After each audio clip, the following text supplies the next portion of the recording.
Hello everyone!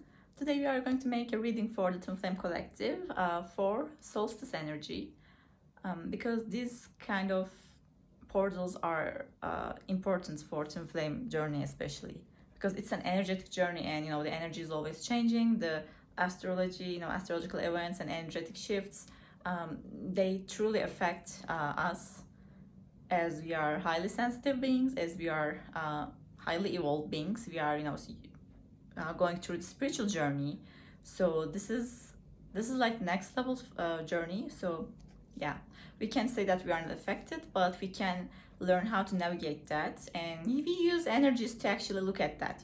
So it's not like I'm looking at this energy and then I'm trying to see what it means for my journey. No, it's just yeah. Anyway, let's start. So I will use two decks, and one of my decks is the same as usual, my After Tarot deck that I love so much, and second deck is my Starseed deck.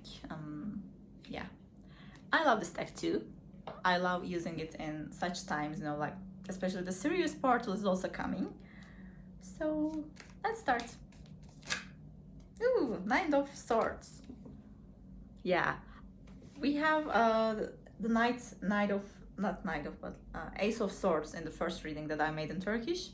So I definitely feel like the Divine Masculine is just right now, the Divine Masculine Collective is going through a mental war. I can say mental war, to break out of the matrix, break out of the social programming, outdated programs, limiting beliefs and everything. And it's moving, it's a moving energy. So it's not just doing subconscious stuff, it's kind of like it's moving, that I feel that moving energy, like the airy energy. It's moving. Yeah, that's good because things need to change. Yeah. Oh yeah, oh my god, we have the same cards as well. Yeah, it happens. So yeah, this Three of Swords and the Moon card. Definitely it shows us that we are healing, again, limiting beliefs, subconscious programming, emotional wounds. And I love this card because it shows that its symbolism is just perfect.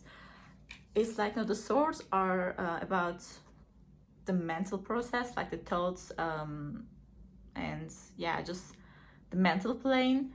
And when we are heartbroken, it just means that we are actually mixing our thoughts with our feelings. And I'm not saying like, no, I'm not saying feeling like the emotions, no, because emotions are also just points of views. So the only emotion, the only feeling that we actually are meant to feel is pure sensation and bliss of love.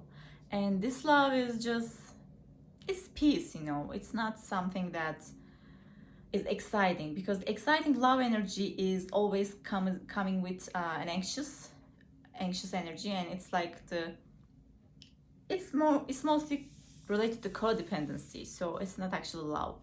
And that's why we feel heartbroken, because we confuse those points of view, emotional points of view, with love. But that's not the truth of love. That's just the love-hate programming. I mean, it's conditional love. It's like, if you do this, I love you, or blah blah blah. Yeah, society is it's not really teaching us this, and of course it's not teaching, because if you know the true sensation and definition of love, then we would be happy, we would be really fulfilled, peaceful, healthy, rich. Then that would be really good for capitalism. So yeah, it just wants us to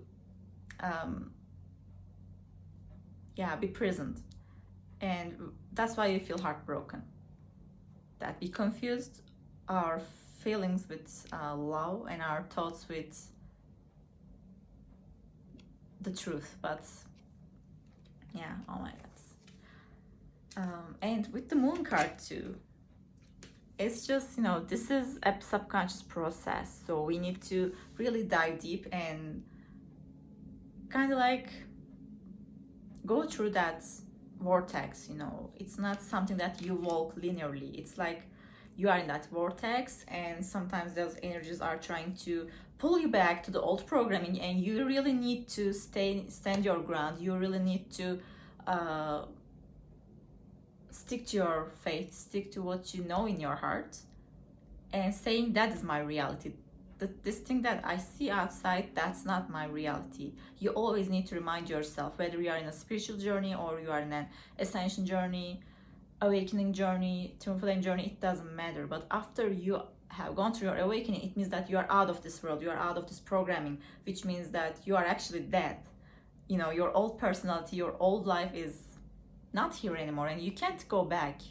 But you know, you won't die. So this is like the rebirth process, and it's just it's a bit painful, but it's beautiful, and it's a process. So it always expands. You always go through similar stuff. You circle back sometimes to the same place that you think you already have processed, but it's not for hurting you. It's just for deepening your lesson and expanding your awareness and your, you know, capacities, and just receiving more of your power, you know, claiming more of your power back. And it gets easier, you know, it has an end. So it's not always like a suffering loop. It's not like I'm always being a struggle bus. No, this will end. But the only thing that you need to hold on is just your faith, you know, your faith in God, your faith in universe. Yeah, it's not for the faint of heart, you know, this kind of journey. So that's why many people don't actually enter. That's why many people just prefer running from the old programming, and yeah, they think they are not powerful. They think they are powerless, and then they, you know, they just love victim mindset. But if you are watching this reading, then you are not one of those people. So keep going. And yeah, I will use the other deck now. Let's see what it will have. You will have from the Starseed deck.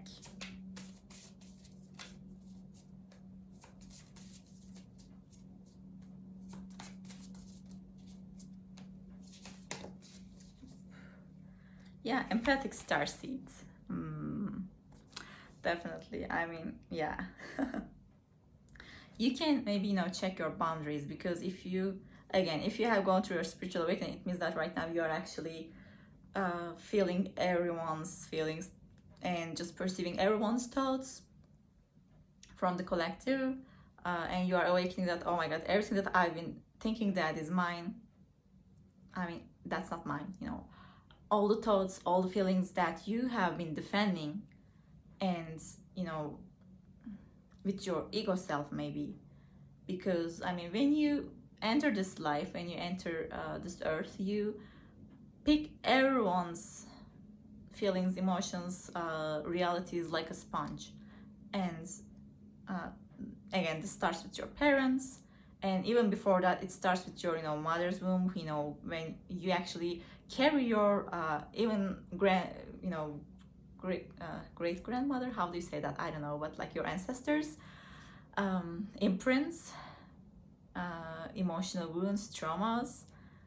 And you can't really say I don't mind when you have gone through your awakening. I mean, if you are still living from the matrix programming, you can say whatever, it's not real. You can still live with your ego, so congratulations, you don't have to really think about that. But if you are a starseed, if you are like an empath and like a neurodivergent person, and after you are going through awakening, it's like it will be just amplified, and you won't be able to run away from that. So better accept that, hey, nothing holds any greater power other than me, and I am the creator of my reality, and I have a creator, so I'm not alone.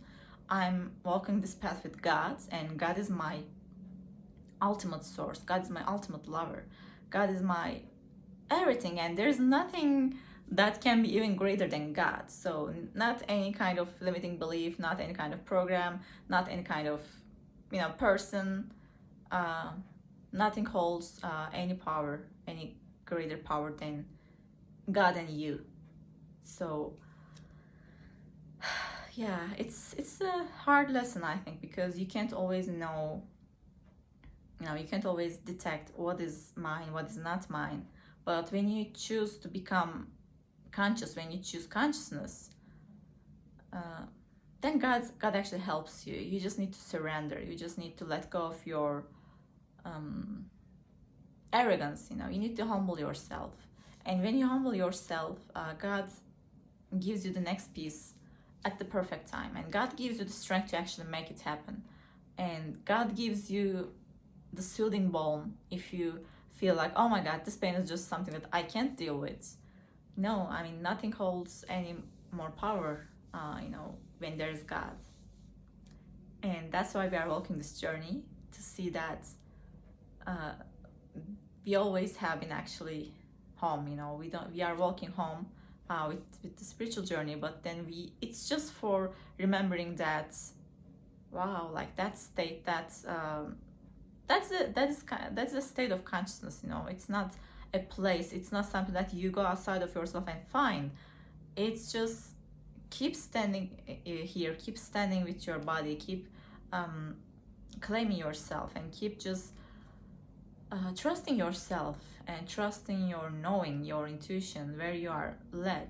And yeah, I mean, sometimes it can feel hard, but just nothing can prevent you, you know, from having your union, from your union with God and with yourself and with your twin. And one final card, it is letting go.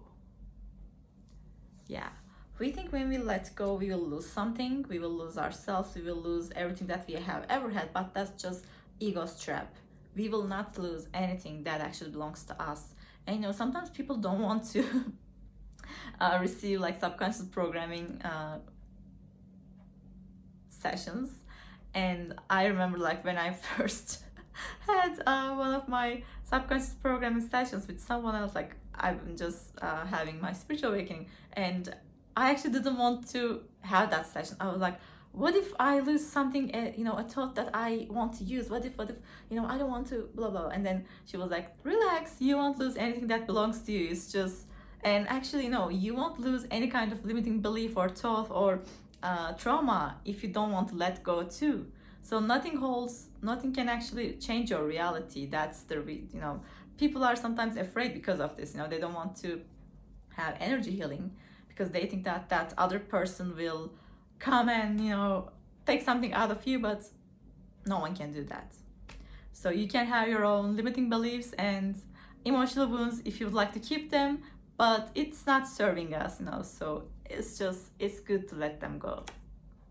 When we let go of all this stuff that we think we can't live without, and it includes our traumas that we are so addicted to, or limiting beliefs, or our past personalities, like our personalities anyway, egoic selves.